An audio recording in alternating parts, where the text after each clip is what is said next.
barbiere cerca lavorante rifinito. Lavorante rifinito. Sono il nuovo lavorante. Le piace il mio locale? Non male, non male. E quando va a prendere servizio? Anche subito. Grazie. Qual è la sua professione, prego? Professore di letteratura. Grazie. Allora una sfumatura calda, leggera, romantica. Così? Chiaro? Grazie. Sciocchezze. Grazie. Il radersi deve essere una quotidiana carezza vellutata che non manca mai all'appuntamento rasoio. Così e così. Bene, signore? Magnifico. Grazie a lei. Grazie. Per il compenso? Per il compenso faccia lei. Sto bene di mio. Grazie. E poi sto bene di mio. Poco tempo dopo Ercolino affrontava la dura realtà quotidiana. Buongiorno, sono il nuovo lavorante. Va bene, spazza per te. Scusi, lei è professore di letteratura, vera? No, sono macellaio. Ah, macellaio.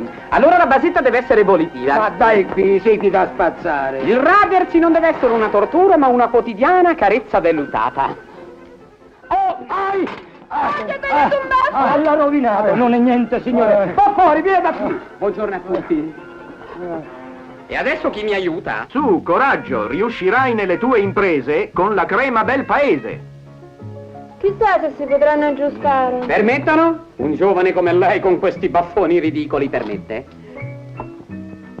Ci vogliono più moderni, più dinamici. Guardi che altro effetto, alla Clark Cable, più correttamente alla Clark Gable. Bravo! Niente applausi per me, tutto il merito è palese, va.